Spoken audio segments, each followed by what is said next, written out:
बिस्मिल्लाहिर्रहमानिर्रहीम। अस्सलामु अलैकुम। लेक्चर नंबर 11 और इसमें टॉपिक स्टार्ट हो रहा है एरेज का।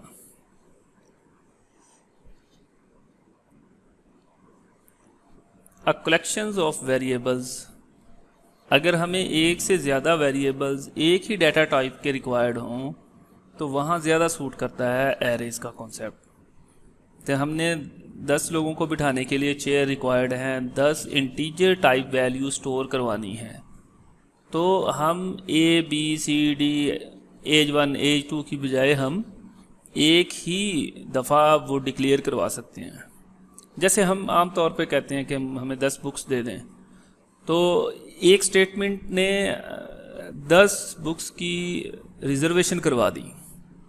इसी तरह डेक्लेरेशन, जो एरे की डेक्लेरेशन होगी same data type, a collection of same data types, data type integer, float, इस तरह की हम इसमें यूज़ करते हैं।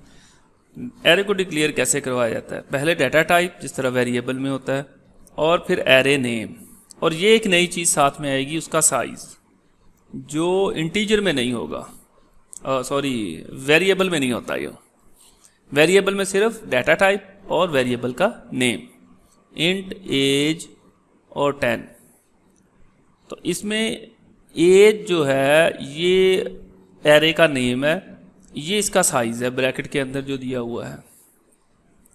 तो ये एक दफ़ा ये चीज़ लिखने से मेमोरी लोकेशन के अंदर 10 लोकेशन रिजर्व हो जाती हैं, जिनकी तरतीब कुछ इस तरह से बनेगी कि अगर सी एरे है, इंट सी 10 की है, तो पहली लोकेशन का नाम C0 होगा, दूसरी का नाम C1, फिर C2, इसी तरह सो ऑन, और लास्ट वाली का नाम C9 होगा। ये इंडेक्स कहलाता है। और नेम सबका सेम होगा, इंडेक्स डिफरेंट होगा। 0 से स्टार्ट हो रहा है, इसलिए लास्ट एलिमेंट का नेम 9 तक जाएगा। अगर 100 है तो 99 तक 0 से स्टार्ट होके, और ये इसमें वैल्यूज स्टोर की जा रही हैं। और फिर इसी तरह इसमें डाटा स्टोर करेंगे, इसी तरह इसमें से डाटा गेट कर सकते हैं। एरे का बहुत ज़्यादा इस्तेमाल हो जाता है। जैसे अगर हमने 10 स्टूडेंट की एज स्टोर करवानी है तो एक ही एरे बना लेंगे, उसका हाइट स्टोर करवानी है, लेंथ स्टोर करवानी है, स्टूडेंट्स के नेम स्टोर करवाने हैं, रोल नंबर स्टोर करवाने हैं, तो उन सिचुएशंस के अंदर एरेज का यूज़ किया जाता है। अब एरे में डाटा रखा कैसे जाएगा? एरे में डाटा रखने के 2-3 तरीके हैं। पहला तरीका, आप डायरेक्ट डाटा रख सकते हैं।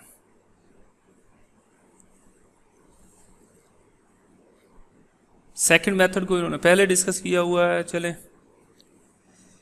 कि आप लूप का इस्तेमाल करते हुए एरे में डाटा रख सकते हैं। लूप क्या करता है? लूप की फंक्शनैलिटी हमें क्लियर है, 0 से लेकर 9 तक जाएगा और एक एक का इजाफा करेगा, और फिर ये ब्रैकेट्स के अंदर जो भी चीज़ें हैं इसको 10 टाइम्स रन कर देगा।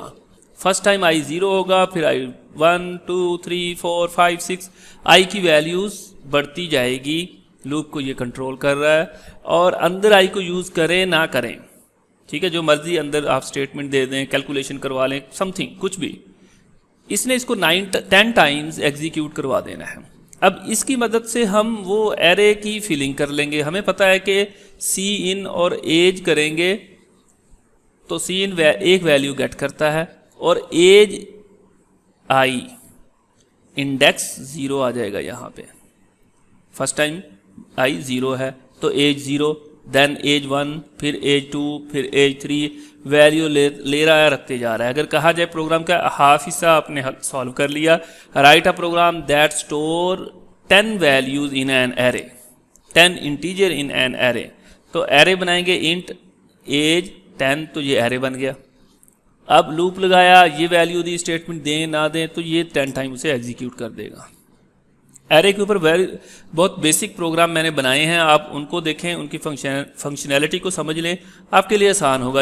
ये जो वीयू का स्ट्रक्चर है, इसके अंदर जो एग्ज़ाम होंगे वो कंसेप्चुअल ज़्यादा होते हैं, इसलिए बेसिक कॉन्सेप्ट क्लियर करके फिर आगे वर्किंग ईजी हो जाएगी। इनिशियलाइजेशन ऑफ एरे, ये वाला काम, उसको इनिशियल वैल्यू अगर 0 देनी है तो एक दफ़ा लूप चलाया, सारी वैल्यू 0 हो गई। एरे में वैल्यू ऐसे भी रखी जा सकती है। एक मेथड ये भी है, पहला मेथड जो दिया जाता है कि एरे को डिक्लेयर करवाएं, साथ ही वैल्यू दे दी करली ब्रैकेट्स के अंदर। पहली वैल्यू एरे 0 के ऊपर, फिर 1, फिर 2, फिर 3, इस तरह वैल्यूज़ मुख्तलिफ दे सकते हैं। अगर 0 ही सबको देनी है तो इस तरह भी दी जा सकती है कि पूरा एरे 0 कर दें, और इस तरह भी दी जा सकती है इसको कि एरे का साइज ना मेंशन करें, आगे उसकी वैल्यूज़ दे दें। अब एक प्रोग्राम दिया हुआ है, write a program which reads integer from user and store those ones in an array. User can enter a maximum of 100 numbers. Stop taking input when user enter -1. तो 100 तक मैक्सिमम नंबर ले सकता है। इसके लिए पहले आप इस कंडीशन के बगैर बनाएं और या अंडरस्टैंड कर लें उसको कि अगर हमने 100 तक के लाजमी स्टूडेंट का इंटीजर लेके स्टोर करवाने हैं तो वेरी सिंपल एक लूप वो बनाएंगे हम। एरे लिया हमने 100 तक, और फिर अगर वो कंडीशन ना हो उसके बगैर क्या करेंगे हम, सिंपल तौर पे एक लूप लगाया, और लूप में ये जो हमने ऊपर फॉर लूप देखा था इसको भी यूटिलाइज कर सकते हैं कि ये वाला लूप लगाएं और सी इन करवा के उसमें वैल्यू रख दें। ये यहाँ पे सी आई कर दिया तो 100 टाइम्स 99 तक ये चलेगा अगर 100 पूरी स्टोर करवानी है। अब उसमें कंडीशन ये आई है कि पहले वैल्यू चेक करें, अगर वो -1 है तो प्रोग्राम ख़त्म हो जाए, अदरवाइज मजीद वैल्यू ले। तो इसके लिए डू वाइल लूप यूज़ किया है, वाइल भी यूज़ किया जा सकता है। तो इसी सोल्यूशन को अगर हम देखें तो जी आई और इज इक्वल टू 0 ले लिया, डू और कहा जो वैल्यू है वो जी में रख दो ताकि नेक्स्ट टाइम चेक कर लें। If G not is equal to -1 तो वैल्यू स्टोर कर लो और फिर आई में इजाफा कर दो। वाइल के अंदर दो कंडीशन भी लगाई जा सकती हैं, एक ये कि जी नॉट इक्वल टू 0 हो और आई लेस देन 100 हो, कि -1 अगर ना दें 100 से ऊपर चला जाए 101 आई हो जाए तो फिर भी लूप ख़त्म हो जाए।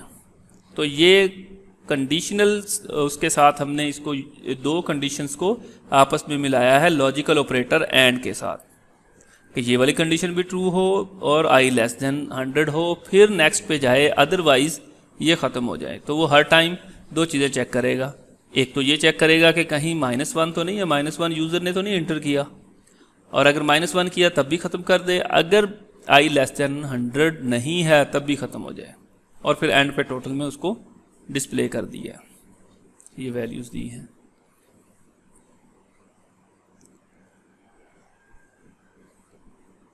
Take the sum of squares of 10 different numbers and store in an array.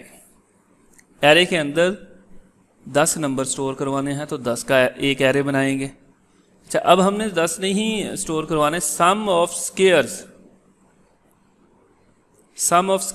Store करवाने हैं, तो दूसरा इंट ले लिया हमने सम ऑफ स्केयर्स और एक लूप लगा दिया।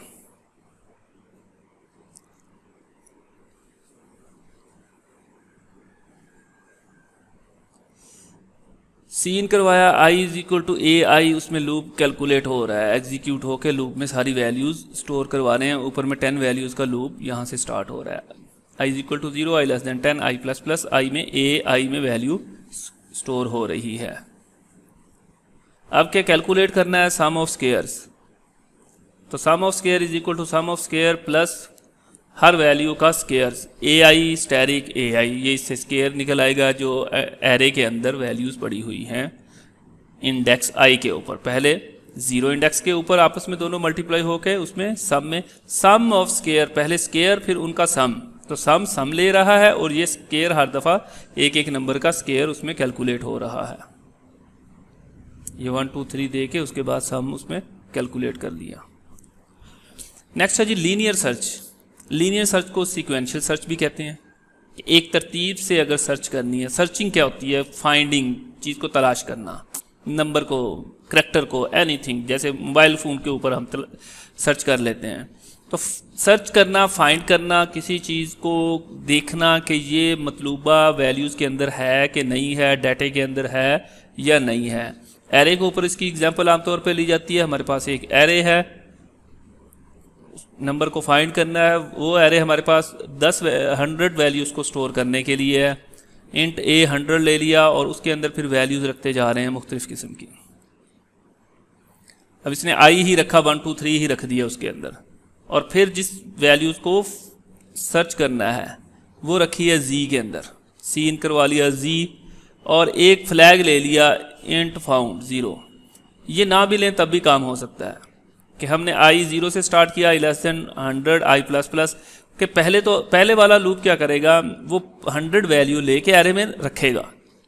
अब उन 100 वैल्यूज़ को सर्च करना है तो फिर दोबारा लूप लगाएंगे कि पहली वैल्यूज़ पे, पहली लोकेशन पे वैल्यूज़ कंपेयर होगी, फिर दूसरी पे, फिर तीसरी पे, इसी तरह एक एक के साथ ये जी वाली वैल्यू कंपेयर होती जाएगी।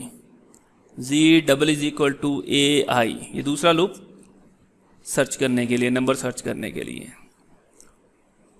और अगर ये इक्वल हो जाए तो ये इस ब्रैकेट इफ वाले हिस्से में जाएगा और वहाँ पे क्या है, फाउंड को 1 कर दिया कि मिल गई, वैल्यू मिल गई। अच्छा, यहाँ पे सी आउट करके अनाउंस भी कर सकते हैं वैल्यू फाउंड, और ब्रेक की बजाय एग्जिट कर दें। लेकिन अगर हमने सिर्फ यहाँ पे एक फ्लैग लगा दिया और फिर इस फ्लैग को चेक किया कि if found value found else value not found, तो ये प्रोग्राम इस तरीके से भी परफॉर्म हो सकता है। मैंने इसका अलग से प्रोग्राम बनाया हुआ है लीनियर सर्च के नाम से, आप उसको देख लीजिएगा, उसमें बड़ी डिटेल से इसको डिस्कस किया है और इसकी एग्जीक्यूशन भी उसमें से देख लीजिएगा। रैंडम नंबर के फंक्शन को यहाँ बताया गया है। रैंडम फंक्शन क्या करता है, रैंडम नंबर जनरेट करता है। अब रैंडम नंबर को जनरेट करने का कोई सा भी नंबर हो सकता है, वो 0 से लेके ये जितनी इंटीजर की वैल्यू है उसके दरमियान तक होगा। अगर इसको लिमिट करना चाह रहे हैं कि 1 से लेके 5 तक हमने नंबर हमें चाहिए, तो उसके लिए हम अच्छा ये नंबर रैंडम जनरेट करके उसमें स्टोर करवा दिए उसी प्रोग्राम के अंदर, बाकी कुछ नहीं है इसके अंदर। ये दिखाया गया है कि जब हम उस रैंडम नंबर का मॉड 6 लेंगे तो मॉड का हमें पता है, रिमाइंडर का हमें पता है, रिमाइंडर और मॉड एक ही चीज़ है। अच्छा, रिमाइंडर का हमें पता है कि वो हमें जो डिवाइड करने पे बाकी बचता है वो रिटर्न करेगा। जब 6 तक का मॉड लेंगे तो इससे लेस देन हमें मिलेगी वैल्यू। 0 हो सकता है, 1 हो सकता है, 2 हो सकता है, 3 4 5 हो सकता है, 6 नहीं होगा। ठीक है, तो रैंडम नंबर जनरेट होगा, 6 पे डिवाइड होगा और जो इससे कम होगा वो हमें मिल जाएगा।